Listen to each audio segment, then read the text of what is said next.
Assalamu alaikum wa rahmatullahi wa barakatuh. Everyone, to a brand new explainer. Today we're diving into a fascinating, frankly mysterious sequence of events detailed in Islamic eschatology. According to the source material, there are 5 distinct individuals who basically hold the keys to the very end of human history. And these aren't just minor historical footnotes either. They're described as pivotal figures whose arrivals trigger massive, world-altering shifts. So let's unpack exactly who these figures are and what their arrival actually signifies for the world. Here's the agenda for today. First, the fives of the end times. Second, Dajjal's extreme fitna. Third, the return of Isa. Fourth, the Qahtani ruler and Jeddah. Fifth, the destruction of the Kaaba. And finally, final lessons and preparation. Section 1. The 5 of the End Times. The chronological sequence. Now, you might be wondering how this all fits together. While the source material notes that these 5 individuals aren't actually mentioned together in a single hadith, when you line up the prophecies side by side, a really clear timeline emerges. We start off with an era of justice, plunge right into the ultimate deception, witness divine intervention, move into a mysterious post-peace era, and finally face the permanent dismantling of sacred symbols. This progression really sets up the whole character arc for our explainer today. Okay, let's jump right into the first figure. The prophecies introduce Imam al-Mahdi, a descendant of the Prophet Muhammad, through his grandson Hassan ibn Ali. Interestingly, the sources don't describe him as a guy who actively seeks out power, but rather as a reluctant leader. During a time of extreme global chaos and division, righteous people will actually recognize him between the Hajra Aswad and Maqam Ibrahim in Mecca, compelling him to accept leadership. Think about the stark contrast between these two eras. It's night and day. Before his arrival, the world is broken. I mean, we're talking devastating warfare, extreme division, total injustice. But his leadership is said to completely flip the script, bringing unprecedented unity, abundant rain, and massive agricultural prosperity. However, it's not exactly a bloodless transition. He has to lead his forces through al-Mahalma al-Kubra, which is described as the Great War, a truly devastating conflict from which his forces eventually emerge victorious. Section 2. Dajjal's extreme fitna, the ultimate test of faith. So, the peace brought by the Mahdi?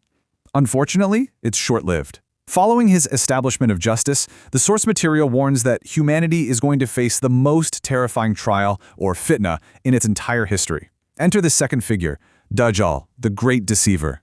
The texts impartially report some very specific physical descriptions for him.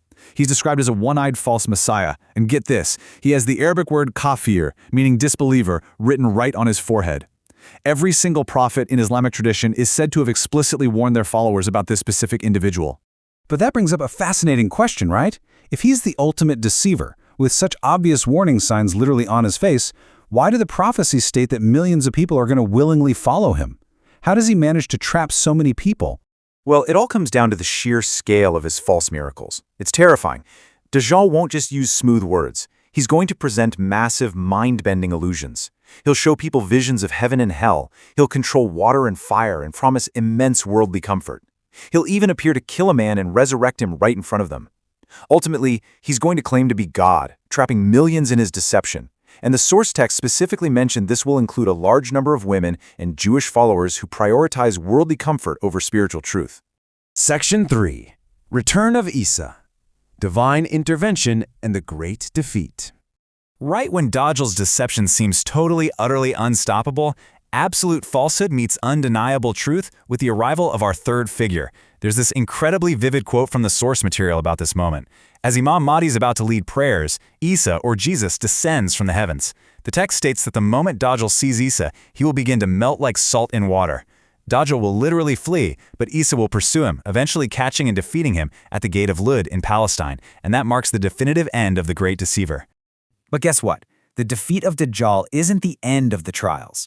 Next up is the unstoppable horde of Ya'juj and Ma'juj, also known as Gog and Magog. They break through their ancient barrier, swarming the earth in such insane numbers that they literally drink Lake Tiberias completely dry.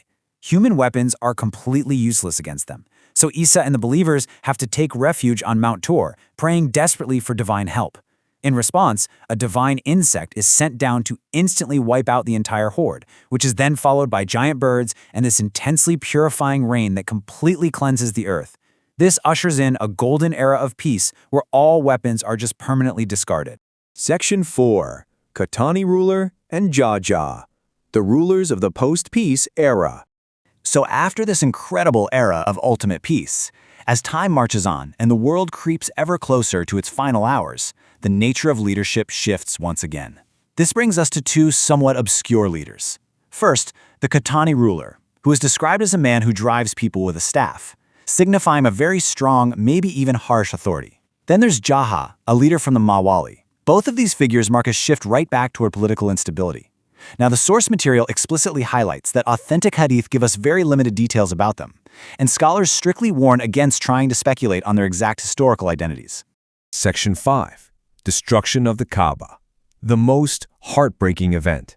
We've now arrived at what is essentially the climax of the human timeline, introducing our fifth and final eschatological figure. This individual is known as Dusue Khatan.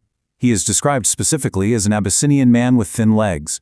He's not a king, he's not a prophet, he's simply an individual whose sole, devastating role is to physically dismantle the sacred Kaaba in Mecca, stone by stone.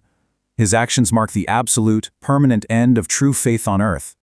But wait, this raises a really startling question, doesn't it?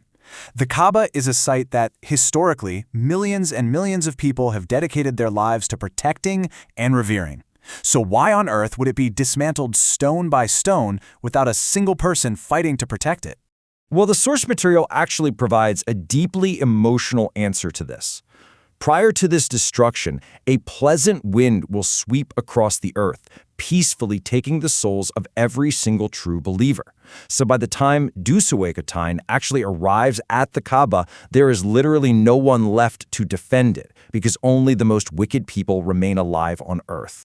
Section 6. Final lessons and preparation. Beyond the 5 figures.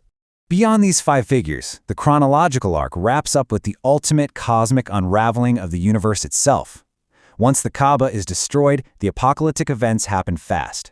The sun rises from the west, and the texts heavily stress that at this exact moment, all chances for repentance are permanently sealed. Then, the Quran is literally lifted, both from written pages and from human memory. Finally, the trumpet is blown, bringing an end to all life and initiating Yawm Al-Qiyamah, the Day of Judgment. Look, I know going through all of this can feel pretty overwhelming, but the source material is crystal clear on its core thesis here. The purpose of learning about these figures and these prophecies is not to cause a panic. It's meant to inspire immediate spiritual preparation. It's entirely about righteous action today, not having fear of tomorrow. Which leaves us with one final thought. According to these traditions, the end times clock is actively ticking down, moving steadily through these eras. But the real question you have to ask yourself is, are you preparing your own heart for that ultimate test? Thank you so much for joining me on this explainer, and I really hope this deep dive leaves you with plenty to reflect on. সম্মানিত ভিউয়ার্সরা, আপনাদের যদি ভিডিওগুলো ভালো লাগে তাহলে আপনারা like, follow, share দিয়ে আমাদের পেজের সাথে থাকুন। দেখা হচ্ছে নেক্সট ভিডিওতে।